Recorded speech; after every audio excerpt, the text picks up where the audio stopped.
Slay the Princess is my favorite love story of all time. Given the name, most people might think that's extremely weird and concerning, and honestly, you kind of have a point. Slay the Princess doesn't explore romance in any traditional sense. The love language of the game is deeply rooted in pain, and how that pain defines the romance between two entities. I said entities for a reason, we'll get back to that. For those unfamiliar, Slay the Princess is a video game about a hero on their way to meet a princess in a secluded cabin. A mysterious and seemingly omniscient narrator tells you that you're supposed to slay her. If you don't, it will be the end of the world. The narrator claims the princess will do everything she can to stop you. She'll be charming or violent at the drop of a hat, whatever it takes to keep you from fulfilling your quest. Or is she really? That's what I wanted to find out as soon as I booted up the game for the first time.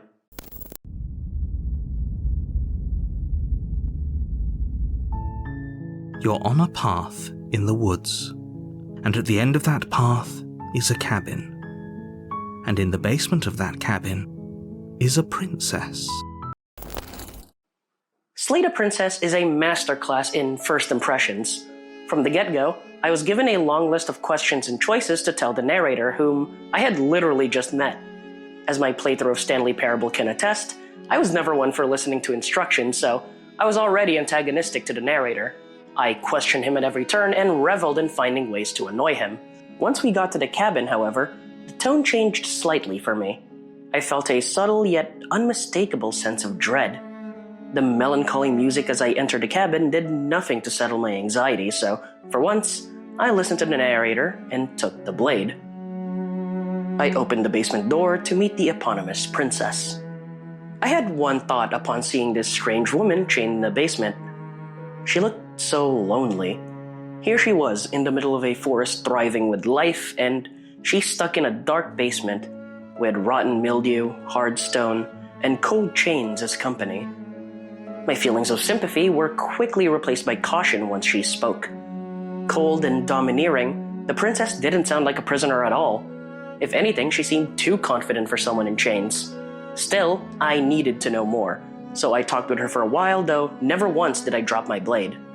Understandably, she wasn't too keen on diplomacy, with the glint of steel catching her eye. At many points, she tried to convince me to just drop the blade and talk it out, but I knew that there was something off with her. I didn't know what yet, but I wanted to be armed when it happened. Eventually, the narrator's nagging worked its magic on me, and I threw caution to the wind. I charged the princess. As the narrator helpfully states, doubt clouded my thoughts, so the first attack didn't go so well. The princess, to my surprise, didn't turn into some eldritch horror or toss me around with some evil magic. She straight up punched me in the face. This is where I got my first taste of Slay the Princess's visceral descriptions of violence. It feels like you've been hit with a sledgehammer. You can feel bone grinding on bone where your jaw has been fractured. We also get our first dose of profanity. Holy shit, that hurt! Horror games come in all shapes and sizes, but after that eerie setup and vague dialogue, there was something so refreshingly honest about a woman who can just punch you really, really hard. I get up and answer her strike with a slash of my blade. We trade blows, always close but never quite dealing the final strike. With a burst of adrenaline, I manage to stab the princess in her heart. At the same time, she annihilates me with a devastating blow. As we lay in a pool of our mixing blood, the princess says something unexpected. Oh. The two of you fall to the floor. This was fun. Salty over the game over I might be, I couldn't help but agree. It was fun. I expected jump scares, and instead I got a pretty sick fight. Also, don't think about the fact that you have bird claws for hands, that's not important at all. However, she does say something ominous before the world goes black. Do you really think this is the end? And the narrator, unceremoniously, announces my death before leading into...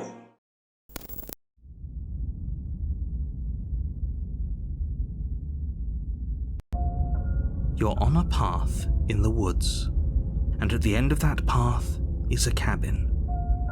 And in the basement of that cabin is a princess. I am, once again, on a path in the woods. The narrator, like before, tells me to slay the princess, otherwise it'll be the end of the world, yada yada yada. That said, my choices have changed this time around, but the narrator acts like this is the first time we've met. The cabin has also changed. The walls are crude and sharp stone, with roughshod windows revealing a starlit sky. This confirmed to me that it wasn't exactly the kind of loop I was thinking. Things are clearly different, but I don't know why. There's also a mirror now, which the narrator insists isn't there, and so does the second voice in my head. Oh right, I forgot to mention, there's now a voice of the stubborn joining us. He's very, surprise surprise, stubborn and quite excited about fighting the princess again. I reach my hand, or claw, out to the mirror and it just disappears. As we walk down the basement, we meet the princess once more. Only this time, she seems to have been replaced by Karlach from Baldur's Gate 3. She's undisturbed by this time loop we're in, and that weirded me out enough to change my strategy to freeing her. To my utter surprise, the narrator, the voice of the stubborn, and the princess herself were united in thinking this was a pointless task. All of them wanted me to slay her. I even got a hilarious scene where the narrator forced my body to make a rude gesture at the princess instead, who of course returned a rude gesture in kind. I shrugged because honestly, I did want to see another cool fight again, so I charged. It wasn't even close. My ineffective slash was no more than a flesh wound as the princess knocked me effortlessly off my feet. Where the narrator and the voice of the hero urged caution, the stubborn said to fight. If my D&D sessions are anything to go by, recklessly charging into certain doom was exactly my forte. I lunged again, stabbing her in the forearm and pushing with all my might. Though I didn't deliver a lethal strike, I knew I was getting closer. With my knife firmly lodged in her arm, she began to rant about our supposed bond. And look at us. We're both so much stronger than we were last time. Think about how much more we can become. Nothing is better than this. I knew it then and there. She was right. This was the game now. An endless cycle of glorious violence, testing each other to the limits, and laughing at the idea that there were any limits in the first place. A song of blood will serenade this world forever, and we will be the composers. The back and forth beatings did start to concern the narrator though, who urged me to stop playing around and finish the job. With gusto, I stabbed the princess in the chest, and it was over. I stood up, and so did the princess, casually tossing the blade aside. At this point, I wasn't even sure I wanted to slay her. But I did want to fight her. The narrator panics, and worries about the world going unthreaded. When I pressed him, he revealed a fundamental aspect of the princess's nature. Or more likely, an intrusive thought of mine revealed the nature that I always knew. She can't die. At least not truly. With all our cards on the table, I played the only hand I've been dealt. Fight. And we did. Again and again and again and again and again and again, until finally the world does go unthreaded, and the narrator disappears forever. The princess's bloodlust wanes for just a moment, and she feels the cold as dozens of mysterious hands swallow her whole. All that's left is a mirror where I finally get to see what I look like. The world didn't end. We're still here. Come on. We just need to keep going. I'm begging you, don't do this. It's different now. It feels, I don't know, final.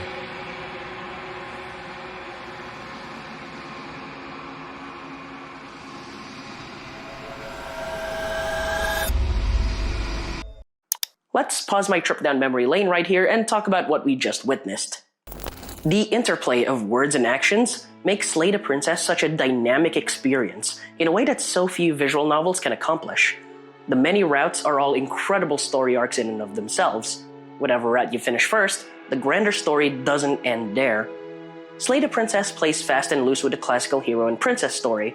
Most of these tales feature a noble hero questing to save the princess from some great evil, typically in the form of some terrifying monster. So, why not make the princess the so-called monster? The game wastes no time acknowledging these tropes, planting doubts about whether the player should listen to the voice of the hero within them or the godlike narrator. Despite the push and pull between the narrator, the princess, and the voices in your head, The game doesn't ever take sides, so to speak. It very intentionally makes the truth vague, with much of the information inferred from unreliable sources. Instead, the player is expected to make decisions based on their relationships to the characters. You have to implicitly choose to trust people, and hope that the parts of themselves they've shown you are truly what they seem. Of course, they're not the only ones playing that game. The player can also lie to everyone. You can convince them that you have their best interests at heart before you stab them in theirs. Or you can be completely truthful with your intentions, be it slaying the princess or saving her. The adversary, as my first, is a hint of the princess relationship to come. But before that, let's get back to that mirror.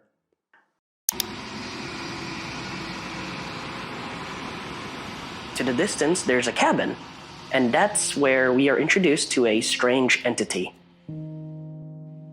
It calls herself the princess.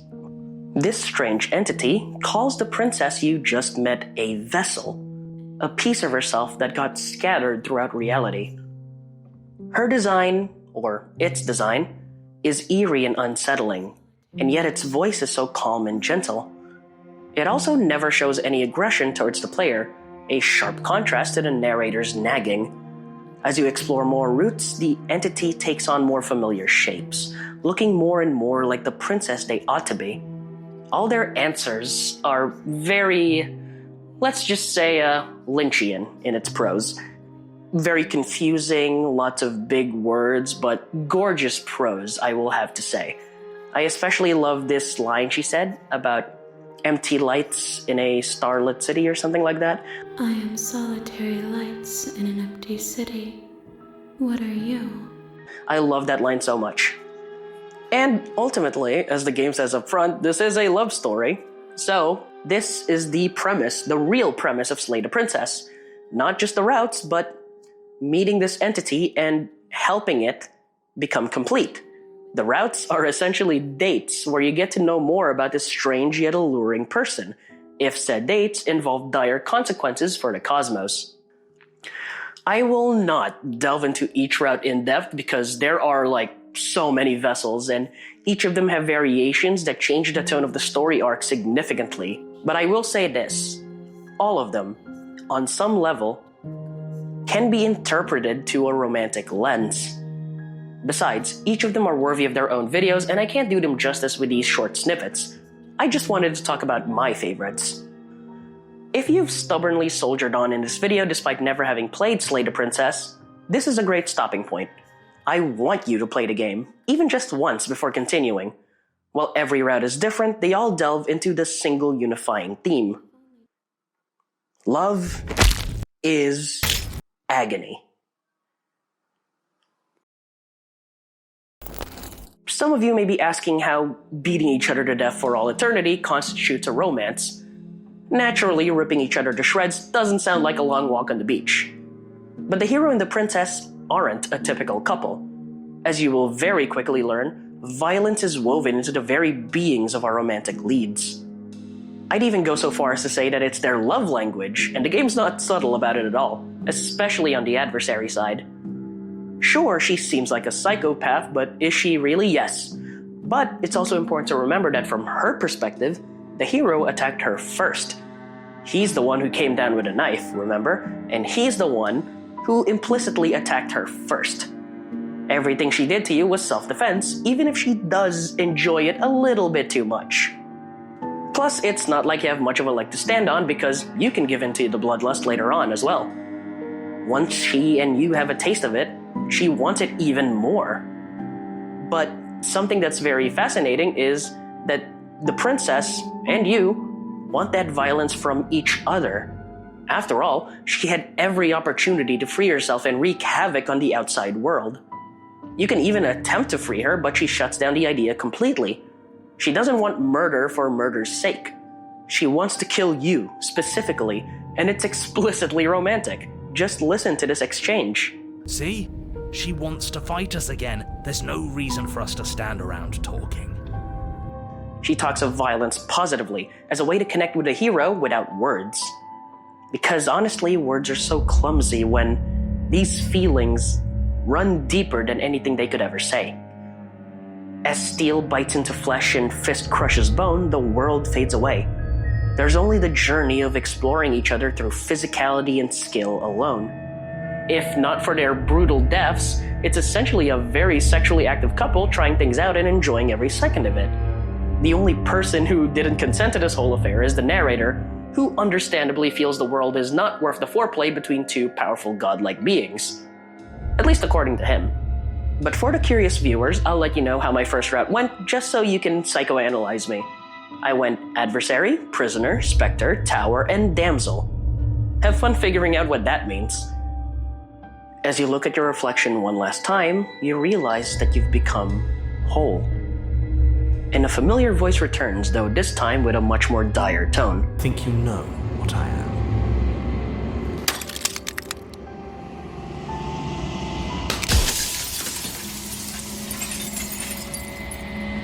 You finally see the narrator for the first time, though only through the fractured remnants of a mirror. He looks like some kind of crow, but disturbingly with sharp teeth. If it's not obvious at this point, the narrator is clearly very, very connected to the Long Quiet, as they're both birds who signify death. The narrator gives you one last chance to talk things out. Every choice and every question destroys another piece of the narrator, so you have to make it count. On my first playthrough, I asked the narrator directly about what his intentions were, rather than trying to convince him of the princess's good nature. After all, it's not like I know that for sure, despite my affection for her. Much like before, he just asks you to trust him. It's not just the world that's ending. It's the entire universe. Now, he never backs down on his stance, and urges you to slay the princess one last time, before disappearing entirely. I'm just an echo, and every echo fades away.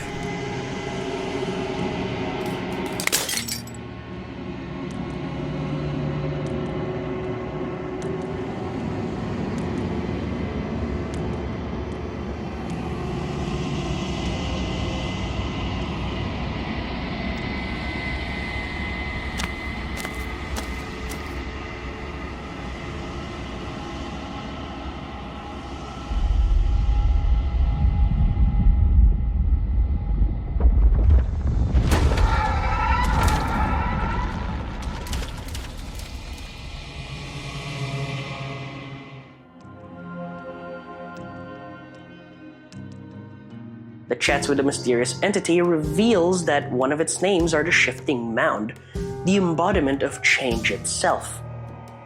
You aren't just a hero either, but the Long Quiet, an entity who is supposedly the antithesis of the Shifting Mound. Entropy, the death of the universe. The Shifting Mound is finally complete, and true to her promise, all the vessels followed in the wake of the first 5 vessels you discovered. A sea of selves churning and changing constantly, a beautiful cacophony of identity, self-expression, and choices. Every single one shaped the princess into who she eventually became. Every fierce punch, every heartfelt promise, every terrified kick, every warm kiss, every light joke, every barbed word, every moonlit dance, every confession spurned, every time she's saved, and every time she's slain. All of these moments, all of these memories are scars, etched into a canvas of pain and beautiful memory. And to save the world, you have to confront every single one of these memories. I still needed answers, so I didn't accept her offer to enter the new world, nor did I stab her in the heart. Instead, I chose to talk things out. But she knew, and I knew, that this was not our language. As our powers swelled, she transforms into every vessel from your playthrough, showing you how you hurt and helped her throughout the entire process. And what really struck out to me was that she never felt vindictive about any of these routes. She doesn't hate you at all. In fact, she really, really loves you. Even in routes that are seemingly just violent, where you betray her or you just stab her immediately, or even manipulate her, she chooses to see it as just another path in your growing relationship. To her, it's just a fight, and couples fight all the time. It's just that in this case, the fight is for the universe. Through it all, I call to her humanity, to the princess she once was, eager to be free from the bondage of this world. Yet in her terrifying beauty, she could no longer see that part of herself. The part that first met the long quiet all those cabins ago. And that's when we realized that's the answer. The long quiet returns to the place where it all started. This entire ending battle is really cool because it's not just a physical battle like some kind of battle shonen. It's not the adversary in the long quiet trading blows in a dark dungeon or a Gurren Lagann thing, although honestly I would fucking love it if they were throwing galaxies at each other. But instead, it's an epic confrontation between godlike beings deeply in love with each other and unwilling to sacrifice their autonomy for the other. Masses of the self crash into each other, experiences and ideas meshing with intimate moments and deep wounds. Yet its very core remains a conversation between two people desperately trying to understand each other. It's that innate humanity that makes the ending sequence so personal despite its epic nature. For all of their talk of godlike power and responsibility, they yearn for things that are so distinctly human. In the cabin, I meet the princess once more, and at this point it feels nostalgic. There's no narrator talking, but the voice of the hero has returned. And the princess is in the firm I first saw her in. While the gods outside our window are us, they also weren't. They were concerned with far more cosmic things than we were truly concerned with. In contrast to our previous conversations, the princess listens eagerly to my plans, with no suspicion or judgment. At this point, her trust in me runs too deep, and my trust in hers is the same. We may not know what the future holds. We may not even know if it's the right decision to leave this cabin together, whether we can save the world or maybe we just doom it the moment we step outside. It's happened before, after all. But something feels different this time. This time there's no more doubt. No nagging voice telling me I'm making a mistake. The only voices left are the ones supportive of whatever choice I make. The hero and the princess. The two voices I trust more than anything else. So hand in hand, I bring the princess to the light of the cabin door, cautiously hopeful for a brighter future. Love, even at the potential cost of the world itself, hurts yet heals in equal measure. I cannot promise that you'll have the same experience I did with this game, but this ending was fantastic. I love how it really does hone in on how much these two people love each other. They're willing to risk it all just so they can stay together.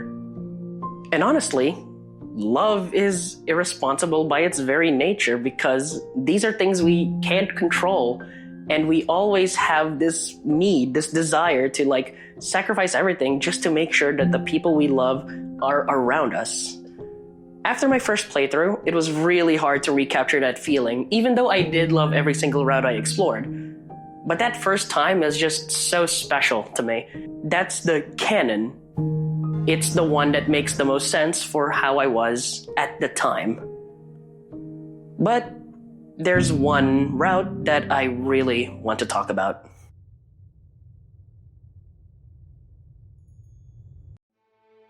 You're on a path in the woods. Mate, we're clearly already in the cabin. Excuse me? You're clearly... Oh. Huh. So you are. How do you know about the cabin? I didn't get to the cabin part of my opening monologue yet. On October 24, 2024, Black Tabby Games released the Pristine cut for Slay the Princess, which expands on almost every single route, in addition to new voice lines, choices, and even chapters. One in particular caught my interest when I heard how hyped the fans were over in the Black Tabby Games Discord server, link in the description below. To access this new storyline, I had to go through the damsel route and ask her to stay with me in the cabin right before we leave.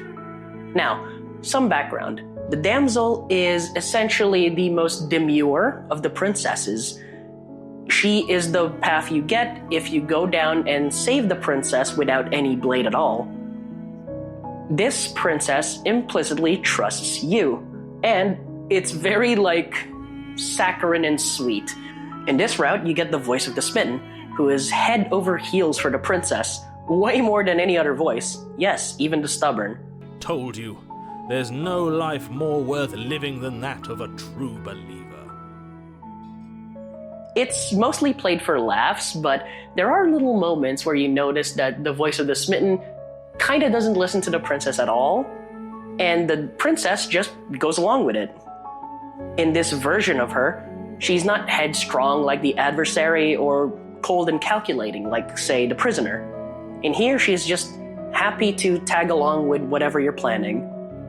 However, in this route, there are also endings where it's very clearly not what it seems to. If you keep asking the princess what she wants, if you keep asking her about, let's say, what she wants to do, or what her plan is, or whether she's going to end the world, she just keeps deflecting, telling you, oh, I'll just do whatever you want to do. If you keep pushing her that much, you'll just end the world on a whim because the world itself deconstructs alongside the princess. There is literally no depth to her other than loving you. In the Pristine cut, the damsel route gets a lot more depth, and I'm super excited to explore it. Going back to the game, the Long Quiet is now stuck with the princess in the cabin, and she seems nervous, like she doesn't really know what your plan is, but she doesn't really say anything other than agreeing with you. The Long Quiet notices this discomfort and opens up to her. Literally. Like, holy shit, very literally. Everything goes dark, and you die. I know I've spoiled huge parts of the game already, and you're probably tired of me saying this, but Slay the Princess thrives on exploring new things. That said, if there's any route that I would love for you to experience for yourself without knowing anything about it, especially for those of you who have loved and lost, it's this one. Epilogue. Happily Ever After. This time, we don't start in the woods, but in the cabin itself, or castle in this case. Unlike the castles from other routes, this place is quite homey, and it's clear a lot of care went into its construction. Bright lights on every wall, high ceilings for a sense of grandeur. It's certainly not a cabin meant for holding princesses captive. Even the narrator can't help but feel awkward going on his usual spiel of, if the princess lives here, slaying her is probably doing her a favor. Interestingly, you walk upstairs to the princess this time, into a grand dinner hall, tapestries depicting images of the princess in a mysterious shadow, sharing deep and passionate kisses. 4 torches line the walls, bathing the hall in a fine glow. Across the table is the princess, smiling softly, with the pristine blade tied to a necklace around her neck, the tip pointed straight at her heart. Behind the princess stands a tall shadow, silent and seemingly unacknowledged by the princess.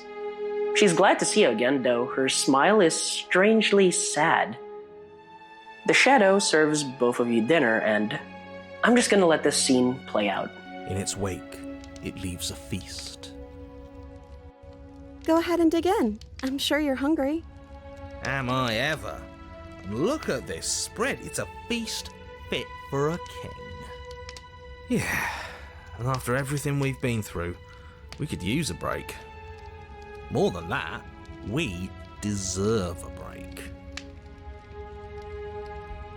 You begin to feast, and the princess follows suit, her soft smile never fading.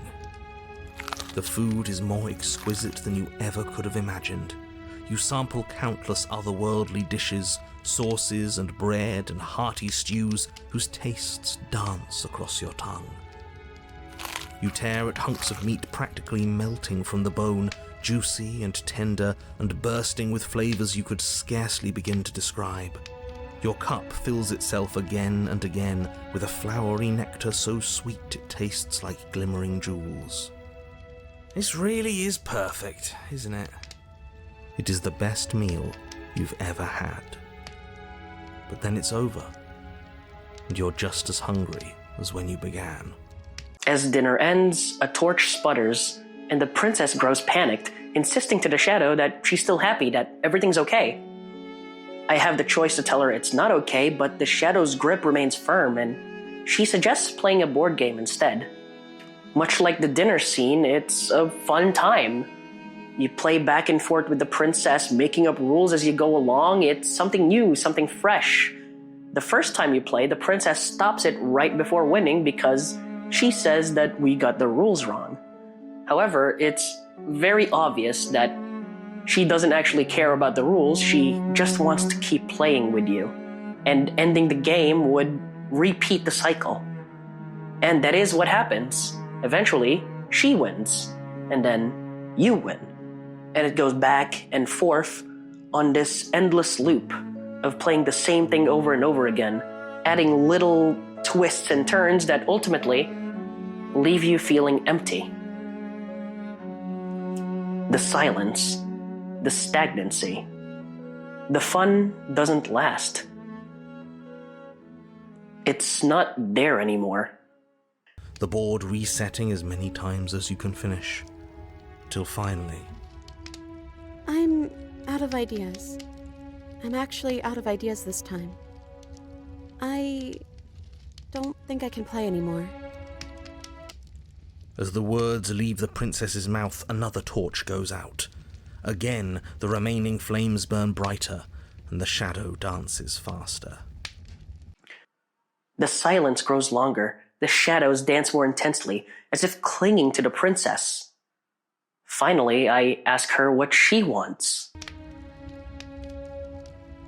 I think I'd like to dance under the stars. That sounds lovely. But there aren't any stars here. I'd have to leave. As she says that, the shadow rushes forward and tightens its grip on her wrists. I'm not happy here. I don't think I ever was. The princess sobs, burying her face in her hands as the final torch blows out. When I said this game was a love story, there's one thing about love stories that sometimes happens. Love ends. Happily Ever After is a breakup between two people who aren't ready to accept that it's over.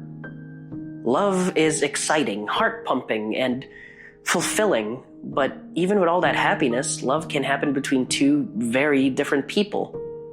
If one is content to stay with the love of their life, happy in their eternal embrace, what happens to the other one if they want more than just the relationship?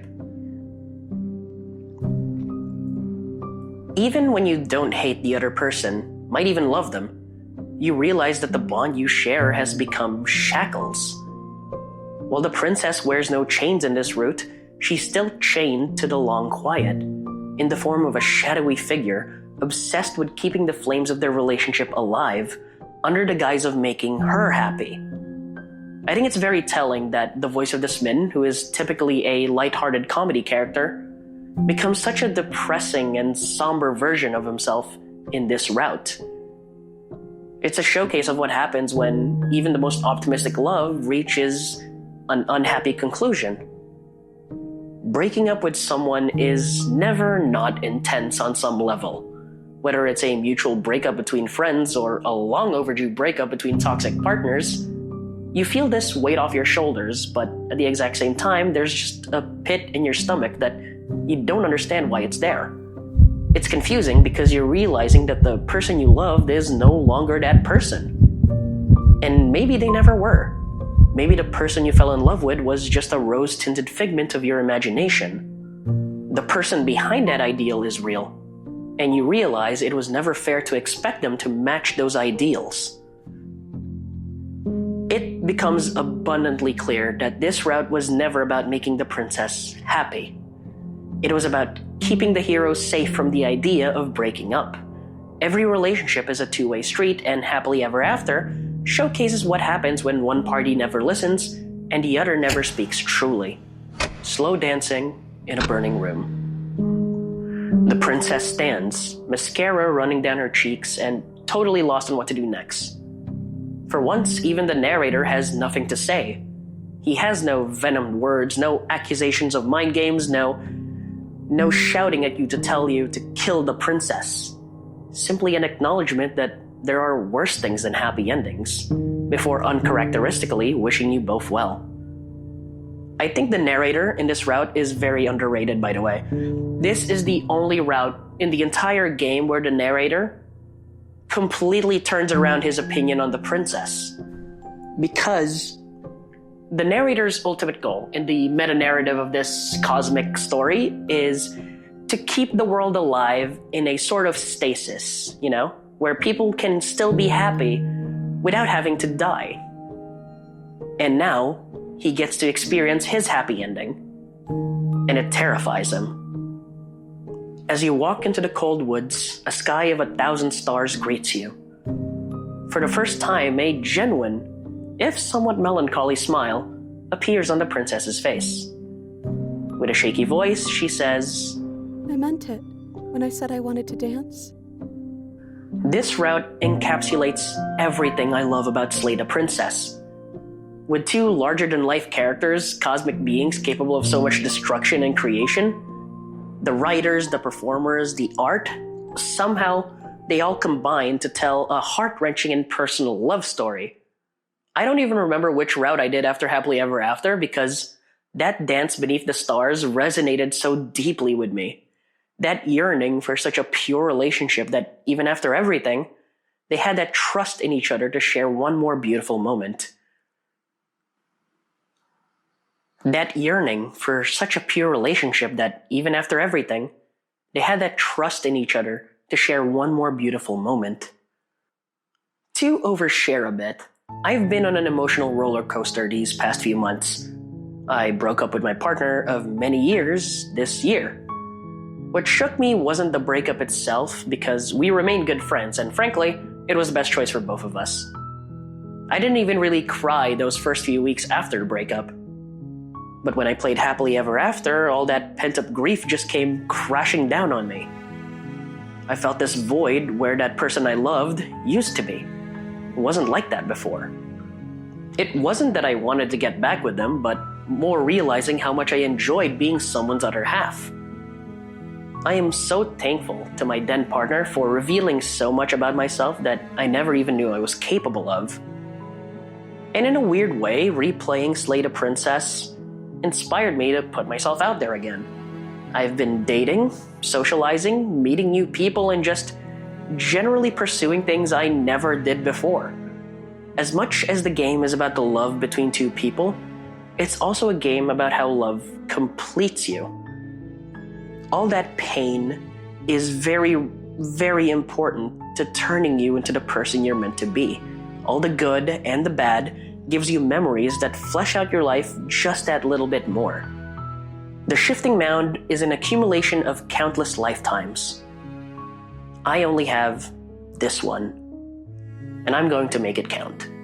I was hoping to make this a much shorter video, but I got kind of carried away because I love Slay the Princess so much. I love talking about these indie games and just all the artistry and care that gets put into it. I really do want to make a game of my own at some point, but first I do want to get more consistent with making these damn videos. Anyways, I have a lot of stuff in the backlog, but if you guys have any suggestions at all, any thoughts you want to share, put it down in the comments below, and I will definitely read it, because I read everything. Seriously, I do. At least for now. I don't know, I'm hoping that I'm less busy as the months come along so I can release more consistently. And you've probably heard this from a million other YouTubers before, so take it with a grain of salt. Anyway, nice seeing you guys again.